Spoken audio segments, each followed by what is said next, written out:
तो सारी चीज़ें जो है रिफ्रेश कर दी है। तो इसका एडजस्टर भी खोल दिया, एडजस्टर जाम पड़ा हुआ है इसका। सारी चीज़ें सर्विस कर दी हैं। खुलवाते हैं, बेरिंग जो है बिल्कुल जाम पड़ा हुआ है इसका। जाओ बेरिंग खोलो इसको भाई, इस पे लगा के डेबिट कवर लगा दिया है। तो अभी प्लग लगा रहे हैं इसके।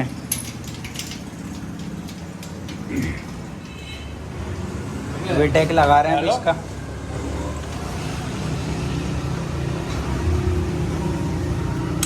अभी क्या करना है, अभी ये बोला आयल आयल खत्म है, अभी इसने भी सारी सर्विस की है, जगह जगह से सीलें फटी हुई, आयल बाहर आ रहा है।